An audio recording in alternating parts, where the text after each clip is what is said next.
All right, happy Thursday night, everybody. At least I think it's Thursday, but welcome on in to the Raiderland World Headquarters Studios. Glad you're with us out there tonight. It's overrated, underrated, rated, right? Thursday. We're talking barbecue sauces, by the way. The ones you love, the ones you hate, the ones that everybody else seems to love that you hate, and vice versa and verse versa. Did you hear about the Aggie who thought vice versa was dirty poetry? Yeah, all right. We're going to be here all night. Got a lot of stuff going on. We got that. We've got Talking Baseball continues tonight. Your favorite all-time third baseman. We made it through left field, center field, right field. Now we're going to go on the infield, third to first, then your pitcher-catcher combination. So we got that tonight.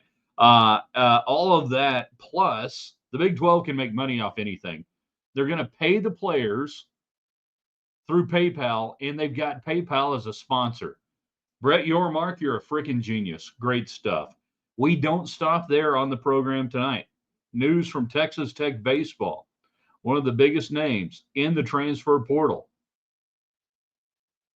And all right, knock yourself out, but I do have some thoughts on that this evening. Now, that'd be a hell of a show. That'd be a lot of show. I mean, if we were sitting here tonight going, hey, it's brought to you by Domino's Pizza, Domino's.com, you'd be going, that's a great show. I'm going to get me some Domino's Pizza. If you were jumping in on the United Supermarkets chat line, you'd be going, that's a great show. I want to comment on this. Or maybe you're sitting there going, wow, a show brought to you by Ultra Exteriors of West Texas. Windows, check. Roof, check. Siding, check.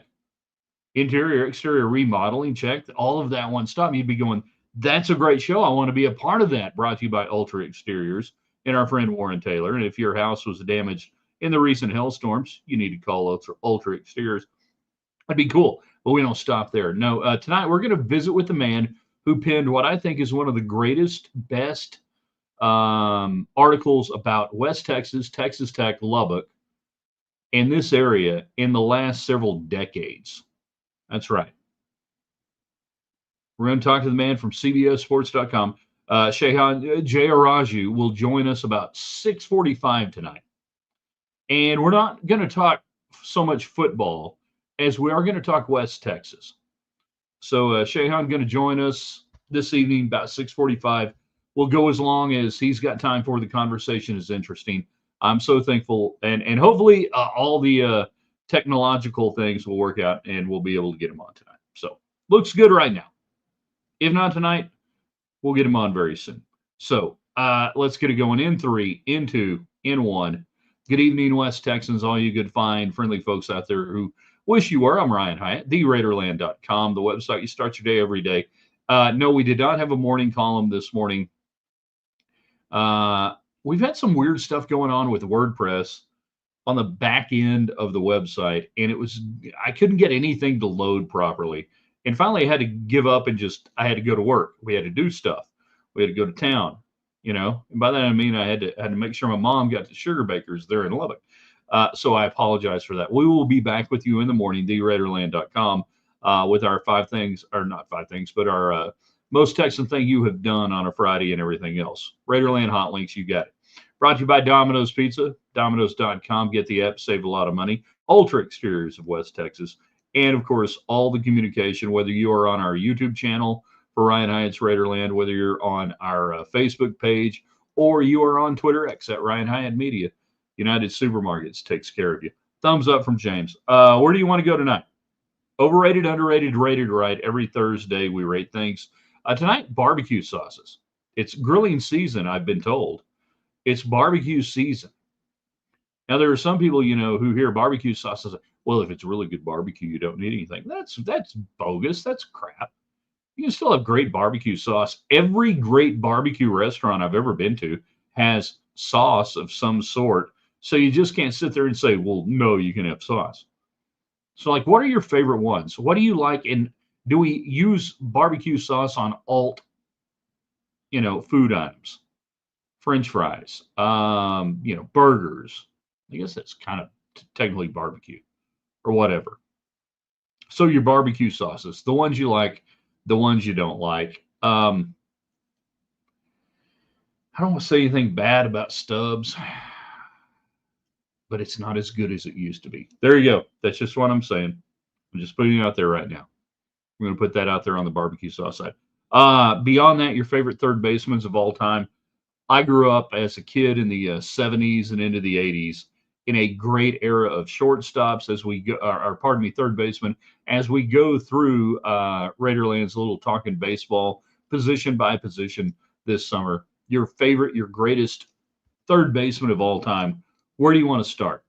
In the 1970s, into the early 80s, I had three guys. So if you were a Rangers fan back then, depending on which year he was with the Rangers, it would be Buddy Bell. All right, that was going to be your guy.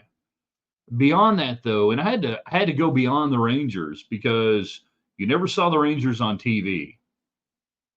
You never got to see them, hardly ever on the network.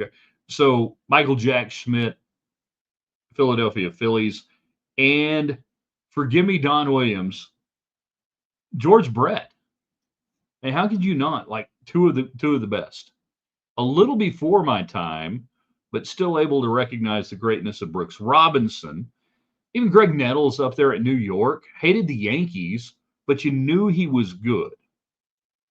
And then after Buddy Bell with the Rangers, you had Steve Buechele, who held down third base forever and a day. So tonight, your favorite third baseman all time. Later on for the Rangers, and I think this goes without saying, Adrian Beltre. I mean, that's the guy, right? I mean, if we're talking Rangers' greatest period, end of sentence, you go with Beltre. Astros, and I'm not, like this hardcore Astros fan of all time, but man, hey, Astros fans, you haven't had a ton of great third basemen over the years. Bregman's probably the most accomplished. Ken Caminiti wins you an MVP. And come to think of it, I've heard that Ken Caminiti may have been doing steroids. I don't know if anybody's heard that. And then before that, Doug Rader, the Rooster, former Rangers manager. So we get you in tonight on the United Supermarkets chat line. Overrated, underrated, rated right barbecue sauces. Your favorite ones. How do you use them? What do you do? Whether you're on Facebook, just like James, whether you're on our YouTube channel, or whether you're on Twitter X, want to get your comments in, your thoughts in, and everything else tonight. As we go through, and if you miss the live portion of the show, you can hit us on Twitter X at Ryan Hyatt Media after the show, and you can do that as well. The news of Texas Tech baseball today, Kendall Rogers, D1Baseball.com, reporting that TJ Pompey is in the transfer portal. TJ Pompey, one of the Patrick Mahomes recipients of the Adidas, whatever, it's an NIL deal. And those things, by the way, have not worked out so well when you look at it. But this one kind of flew on my face a little bit today, seeing TJ Pompey in there, because all Texas Tech has done the entire time Pompey has been at Texas Tech was coddled him. I'm going to use that word, coddled him, accommodated him, didn't want to play here, didn't want to do this, do that. He gets hurt. They rehab him. And now you hit the portal. And I get it. Hey, go where you want to go. If you don't want to be here, if you don't want to play at Texas Tech, that's fine. But that, for whatever reason, that one just really flies on me with Pompey and Texas Tech baseball. It's not like he hadn't had good success here. It's not like he hadn't performed well when he was healthy, when he was out there. And again, it's not like Texas Tech hadn't done everything they could do to, I would say, accommodate the guy. So part of me is like, hey, you're better off leaving. You're better off as a program if the guy didn't want to be here. No, you're not better off. You're absolutely 100% better off. If somebody doesn't want to be in the program, then go. But Texas Tech, Tim Tadlock, this program did everything for that guy, and he hung around and rehabbed after the injury. Third base, Chris Bryant with the Cubs World Series team in 16. Come on, you're just a Cubs lover. Chris Bryant, not a top 500 third baseman all time. but he can be your favorite. You're flying the W. I get it. Is Pompey overhyped and under talented? No, he's immensely talented. He was, I think, hyped right coming in. I think that's why Texas Tech did everything they could for the guy and tried to figure out a place for him to be out there on the field and be comfortable. So, no, not overhyped and under talented. Very talented and probably hyped right. I'll get your questions, comments in. We're going to visit with Shehan Jeyarajah from CBS Sports, the Dallas native, Baylor grad, who wrote, I think, one of the best columns. Well, it's really an article. It's not a column on Texas Tech. And we're not going to talk a lot about the football and the NIL. We're going to talk about discovering Lubbock in West Texas, which I thought he wrote about that as eloquently as anybody I've ever seen. Coming up in a few minutes, so you can hang around on that. But I want you to get your comments, questions in before then. Big 12 making the announcement today. PayPal now an official corporate partner of Big 12. We're going to make money on everything. This is the Brett Yormark impact. Big 10 announced it today, but this is the Brett Yormark impact. And I think it really goes all the way back to his days at NASCAR when NASCAR was really good and NASCAR knew how to print money on anything and everything. Everything could be monetized. Hold on, we got to pay the guys? Well, how are we going to pay them?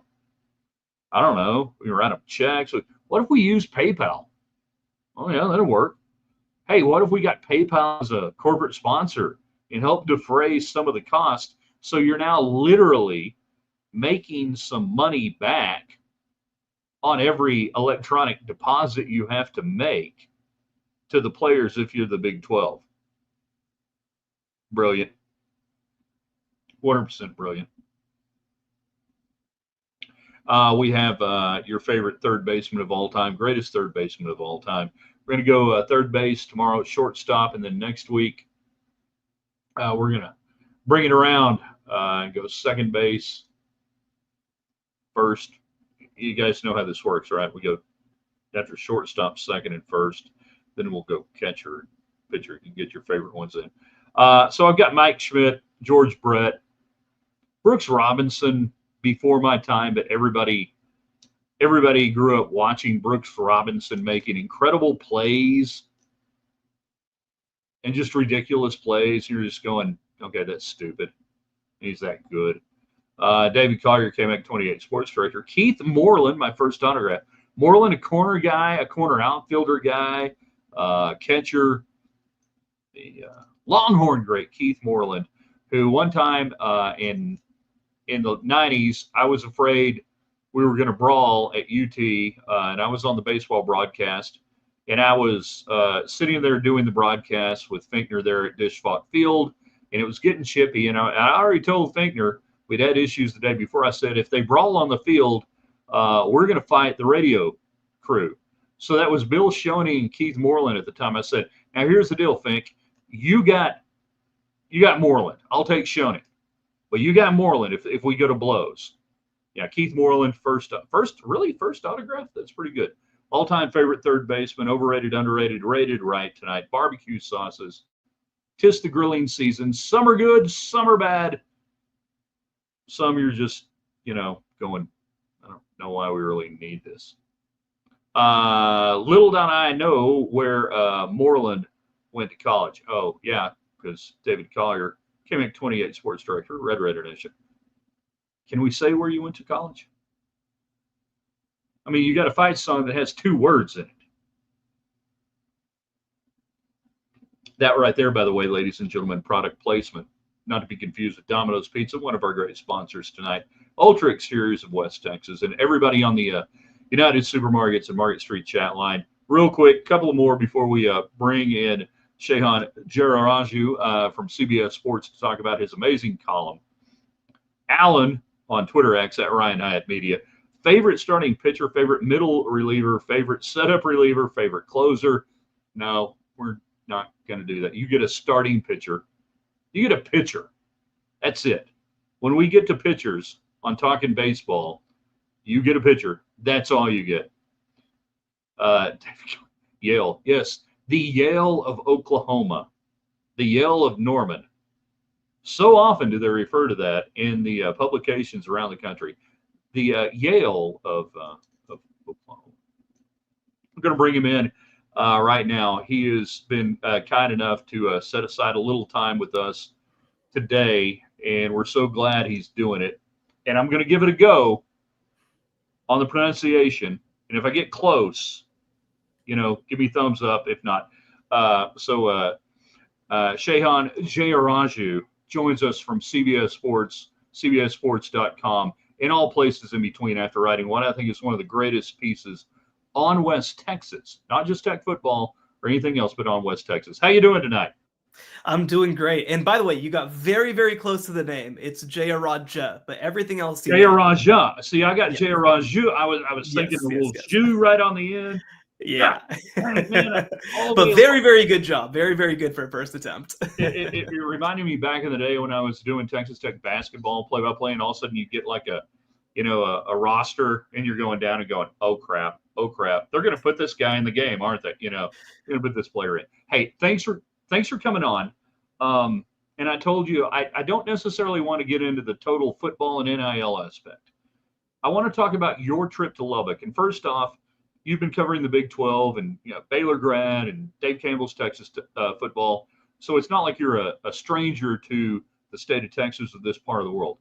How many times had you made a trip to Lubbock before you came out here and wrote this piece? Yeah, I've probably been maybe 4 or 5 times, obviously in my capacity as a football writer, especially at Dave Campbell's. I've been out during the Cliff Kingsbury era. I was out during the Matt Wells era. I've of course been back during the Joey McGuire era, but I think it had probably been close to 5 years since the last time that I had really been in Lubbock. And also the other thing too, just because of the nature of my job, I'm more spending time around Texas Tech's campus and in the downtown area, and not necessarily getting to see everything that's going on in the city. And that's the thing that, I've been to so many places, and I can relate, and I think we can relate to this, that you go in to cover a game and you really don't get a feel for where you are. You're at a stadium, you're at an arena, you do stuff, you're in and you're out, you just cover the team. So from that standpoint, as you were working on this piece and you immersed yourself, and really, it's so well written, from the drive in to the drive out. What was different about it for you this time approaching this piece versus covering a game? Well, I think for me, look, I try to always center kind of the people, whether it is a game story or whether it is something like this. But especially in this moment, like I really tried to be a little bit more mindful. It's like you mentioned, on the drive in, on the drive out, trying to pay attention to every tree, every sign that I see, just try to approach it a little bit differently. And the thing that's awesome too, first of all, about an opportunity like this to go in June when football season isn't going on, and also because of really how great Texas Tech is in terms of media communications and all that, is I had a lot of opportunity and time to have long conversations with people. Sometimes, especially when you get closer to football season, some places are like, you get 5 minutes, you get 10 minutes with a particular person. I mean, they basically let me go as long as I wanted. I had conversations of 45 minutes with the head coach. I had conversations of 45 minutes to an hour with the athletic director. And so I think that for me, I really didn't want to center the football of it. The football of it's kind of obvious, right? They brought in a really good recruiting class and spent a lot of money for it. I wanted to get into the kind of the headspace of why and how exactly this all came about, and what especially Texas Tech and Lubbock and some of these really kind of almost larger than life figures wanted out of this moment. As I read the piece, I was reading and going several times, kind of stopping along the way. And when I first started reading it, I had my radio on, and and you probably operate the same way. You got all these things going on. All of a sudden, I'm like, turn this off. I got to read this. I got to immerse this. And as I went on, I'm like, I'm reading the writing of a man who was able to maybe take away any preconceived notions you had, whatever that may be. We all have them on different places. How did you do that? How did you approach that and say, I'm going to look at Lubbock and West Texas and Texas Tech maybe different through a different filter than almost anybody else does right now, because things have changed. And I'm intrigued. Was that a thought process, deliberate? How did you do that? Well, maybe this answer gets a little bit too deep, right? But like, I think that for me, being a child of immigrants and somebody who grew up in a place that, didn't always understand who I was, I think that I was always drawn to the idea of being understood, right? And I Okay. think that so much of the time, we pick kind of winners and losers from that perspective, right? Like the people who we Right. choose to understand, people who we choose not to understand. And I think that's always, especially as a college football writer, made me more motivated to try to understand the people who aren't like me. And so from my perspective, I mean, I actually, before I went on my trip, I messaged 4 or 5 people around Lubbock, people who went to Texas Tech, friends from back home, all that sort of stuff, and kind of asked, like, what is the biggest misconception about Lubbock? Like, I just want to go in with this idea of what are people expecting me to see versus what should I expect to see from people who love this place, right? Okay. And so I really wanted to go through and I really wanted to have an opportunity to talk to people who, again, I've been around Texas Tech's campus a whole lot. I wanted to talk to people who weren't around Texas Tech's campus. I wanted Right. to talk about people who had the opportunity to live somewhere else and decided to go back. I wanted to talk to people who have been there their whole life and decided never to leave. Like I wanted to try to understand the different aspects of this story. And I think, again, like, when you tell the story of Lubbock in this moment, right? Like the median age of somebody in Lubbock is under 31 years old right now because so many people are coming here and staying and raising families. So again, I mean, the reality is, right, these are people who are my peers who Right. historically probably would have gone to bigger cities. I wanted to understand what exactly went into that, and really, in so many ways, what why people find so much comfort and community in the city of Lubbock. Okay. That and all of that fascinates me right there. And your time in Waco there at Baylor.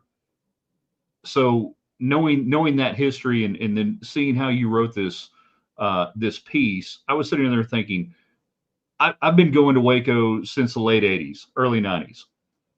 I took a few years off from doing basketball, went back in the about 2013, 14, after about 4 or 5 years of not being down there. I had to reprogram my brain. Thanks, Chip and Joanna. But Waco had changed. Waco was different. And I think what you brought to light in this piece is that Lubbock has changed significantly over the last 5, 10, 15, 20, however many years you want to go back, and that you were able to bring that out in the piece. And I wondered if maybe, part of your background in Waco, that there's a lot of people probably just like me that go, hey, Waco, 1989, same thing, traffic circle, elite Kevin, that's all you got, go get the big O, get the onion rings there, whatever. And how you brought that out really impressed me. And I wondered if part of that maybe was the way people talk about Waco to you and go, no, it's not like that. That's such an astute point, actually, and I hadn't really thought about that a whole lot. I think that absolutely informed part of my perception of it. I started at school at Baylor in 2012, but I'm from the Metroplex. I'd driven through Right. it plenty of times, and I'll tell you what, it was a place that you drive through historically, Yeah. right? When you're in the Metroplex going down to Austin, and like you said, I mean, I think that one thing, I wrote the story about the idea of this once in a lifetime opportunity. To me, I think that telling this story in some ways was a once in a lifetime opportunity because I think that this is a story about kind of this new horizon of mid-sized cities in America, right? There had Yeah. kind of been this push to giant cities and small cities. But I think that the idea of the mid-sized city, Lubbock, Waco, places like that, I think it's such a fascinating dynamic right now in America because people are realizing, again, that something that I hear all the time, and this has gone back years, but I think especially now, is you hear this dynamic of Lubbock has everything you need. And as a young person, I think that sometimes you think, well, but you're always wanting to push for more and more and more. Whereas I think that as you kind of get a little older, I'm in my early 30s, you start to realize, hey, sometimes going to a place and being in a place that has everything I need and not more Like that's sometimes what you value once you get to an age like that. And I think that Waco has responded to that moment in the same way. Same deal like I talk about in Lubbock. You've got so many cool coffee shops, you got so many nice restaurants, you got your own top 50 barbecue spot, Hellbrig's in Waco. And I think that there are a lot of parallels in terms of the development of these two places between Waco and Lubbock. I think what I enjoyed also about the piece, and so I graduated from Texas Tech in 1992 and have worked in media here since then. Traveled the country, but have lived here in West Texas all during that time. And that you, through a fresh lens, can see what I'm going to call my town, my city, my region. You can see it in a way that I think people out here can't necessarily see. You know, the old "you can't be a prophet in your own land" type thing, and stuff like that. And I think that maybe is one of the reasons why in the last 24 hours or so we've seen such a gratifying reaction of people in this region. And there is a question coming. Don't worry, I'm going to get there. I'm an old talk show host. I'm going to get there. But I think that's one of the reasons why people are really gratified by what you wrote. That they're going, see that he gets it. We can't necessarily see it and say it, but he gets it. Have you been, if not pleased, but whatever the reaction is, to the reaction of people in West Texas to what you wrote on how you saw it through your eyes, not being told by somebody, not being told by John Osborne to write it, not being told by Kirby Oka, hey, we need a puff piece, we got to have some. What has that been like over the last 24 hours to get that feedback from West Texans? Yeah, I love that question. I think that, for me, and I'll bang the table for, kind of, my role in my job a little bit here, right? It's Right. like, I think that this is the value of independent media. This is the value of having people who do this for a living, who go and meet people and understand people and try to talk to people to make sure that they're giving the most accurate and complete portrayal. Because like you said, I have a perspective because of my experiences that may be different than people in West Texas. And I can see things in a different way and I can understand things in a different way. Because, I mean, here's the reality, right? I mean, it's like anything else, right? Like you said, you went to Waco plenty of times in the 90s. You went away, came back in the 2010s. It's a completely different place. When you're there every day, you don't always see that change, right? You don't see the way that the DNA of a place changes. Well, I think that I was given an incredible opportunity because I have some familiarity with Lubbock to see the ways that it's changed and also the ways that it's stayed the same. And so I think that, it's been really cool to see people connect the way that it is. I mean, I did not expect to write a 5,000 word story when I went out there, and I certainly didn't expect my editors to allow me to publish a 5,000 word story. And on top of that, I certainly didn't expect people to actually read every word of it and ask me questions about every which section of the piece. I mean, it is truly humbling when you have something that connects with people the way that it did. And I'll tell you what, this is my 9th interview today talking about this piece, and I know. But I mean, I think that's just so emblematic, right? Like of the way that people have connected with it. And again, like I do take pride in the fact that if you saw me on the street, met me on the street, you probably wouldn't think that I would try to understand in that way. And I think that's an intrinsic part of my story, right? Is like I really do want to understand you. And I want to prove to people, both as a journalist and as a person, that I am willing to do what it takes to try to see you in the light that you deserve to be seen. What was the genesis of the story? Did your editors come to you and say, hey, we got this crazy guy in Cody Campbell who's got more money than Creases, and what the hell are they doing out there? Or did you go to them and say, hey, I think we got something that is worth telling? Well, it's funny, right? Again, I've known Joey McGuire for a couple years at this point. I've been around Texas Tech for a couple of years at this point. I don't think that I realized how big I was going to make this when I pitched it, but it came from me. And the first thing was kind of just like, hey, how are they building this transfer class? How, it was much more football centric when I kind of pitched it. And by the way, we had other people try to pitch Texas Tech related stories, and they were kind of like, I don't know. I'm driving distance, so they thankfully greenlit it. And so Half of life is just showing up and being close to the phone. being in the right place at the right time, 100%. But I think when I went there, and look, I mean, I want to give a ton of credit to Matt Dowdy, the sports information director at Texas Tech. He is one of the best in the entire industry, and Yes, he is. he hooked me up with anybody and everybody that that I could possibly want to talk to. And when you get an opportunity like that, like, it is very rare in your career that you get opportunities like that at places as big and important as this. And so I think that at that point, you know, it really got to the conversation of, okay, well, then I think that this story is a lot bigger than anything football related. There's plenty of football in the story. Don't get me wrong. You'll still enjoy it if you're a football fan. But I think that. And I don't want, I'm going to interrupt. For those who are tuning in going, why aren't you talking about Campbell and football and all that? We got plenty of time to get to that in the coming months and weeks.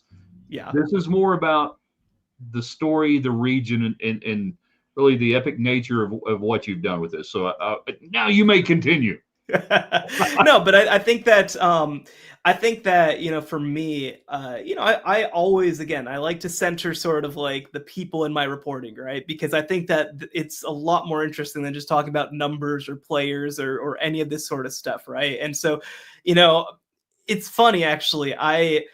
I went and did all the interviews last week on Monday and Tuesday. I was driving back on Tuesday, and you know, like in basketball, sometimes people talk about like having the hot hand, right? Like where you just feel like you can't miss.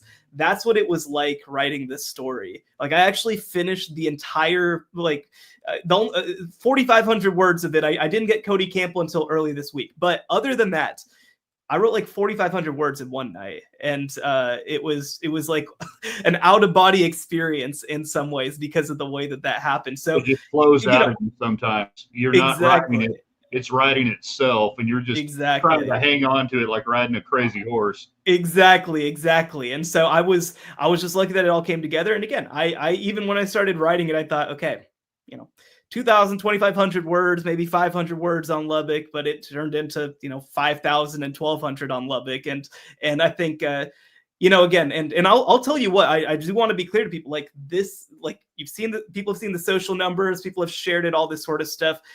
There's a lot of metrics that we use that this story is absolutely going crazy, like absolutely doing so, like to the point where like my bosses at CBS Sports are thrilled with how it's done.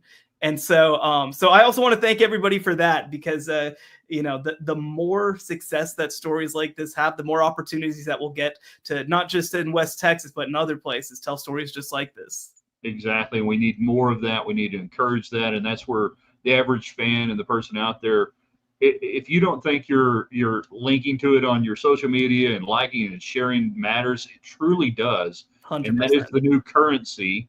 I guess new, you know, whatever. That is the currency now that we deal in with my sponsors, and seeing that logo up there in the corner, you know, having these conversations and everything. I know you're gassed. We could go on for hours, and I won't do that to you because I know you'd probably pass out, and that'd be awkward on the show. Nobody likes that. But one or two more questions real quick. On a piece like this, there's always something that gets left on the cutting room floor. What was maybe the quote or the interview or the person you talked to that you're like, dang it, I wish I could have done more with that? Yeah, I mean, one piece is that there was so much more football and basketball in terms of the actual sport that like I couldn't even get into. Like I had a 30-minute conversation with Mac Leftwich, the new offensive coordinator there, and I added like one quote about like Joey McGuire make the place feel like family. Like I feel bad. I hope that I didn't waste his time, but that's just how the nature of some of these things. I had a whole conversation with JT Toppin that was incredible. That could have been its own piece, but like, you know, it was just one short quote. That I mean, he had the pull quote for recruiting the rest of the way, you know. Exactly. And so, you know, I think that there's so many things like that. And the other thing that really just blew me away that I just could not even start to get into was just how impressive these facilities are. Like you go everywhere. Like it is Shale Wood, the defensive coordinator at Texas Tech, calls it the football resort, and it is as impressive as any facility I've ever been in. And I referred to it once or twice in the piece, but I could not properly do it justice, so I didn't even try. No, but you're one of the first national writers who've really got onto the fact, and we've been talking about it for the last year and a half. with revenue sharing and NIL and all the payments now that you've got to lop off $22.5 million. The days of building opulent facilities like this are done. Texas Tech got lucky and finished this ahead of the curve.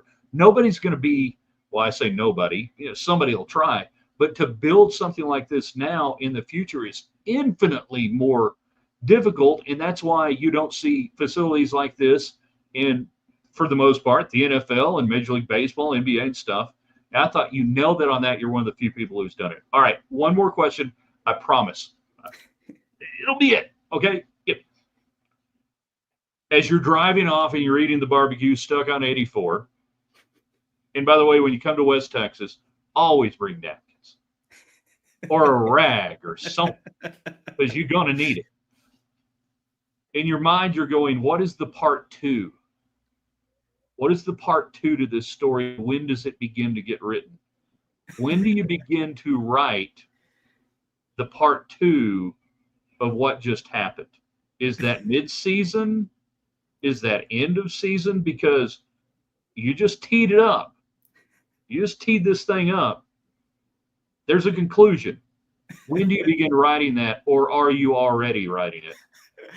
Well, listen, I'll be honest. You probably only get one 5,000-word swing on Texas Tech a decade. So, I wouldn't set my hopes too high. But yeah.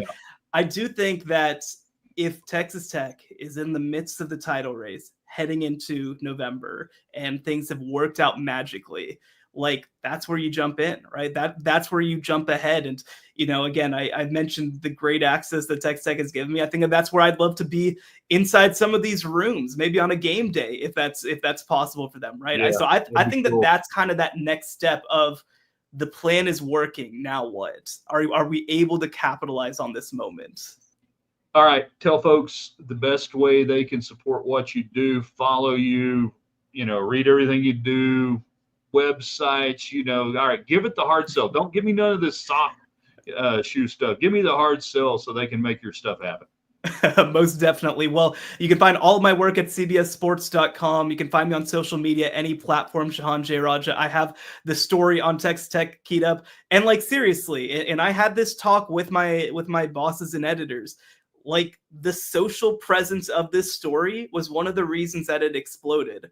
And that means when you share it, when you put it on Facebook, when you put it on Twitter, when you put it on anywhere else, it really does have tangible effects. And we notice, for example, as well, when you sit down and read the whole thing, that's something we can measure. So I'm honored that people have done it. Again, it's one of the best performing stories that we've had on our college football page this entire year. And I'm really hopeful that I'm really thankful that it really connected with people. And I do have to say, look, I've done a lot of interviews today, but yeah. You're a sharp guy, and I really like the way that you thought about this story. So I appreciate you having me on. Well, back at you. We hope to get you back on sometime soon. I know you're gassed, exhausted, and it's one of the greatest compliments I think that you can get as a journalist when people reach out and what I've seen from the people towards you. And I'll say it one more time.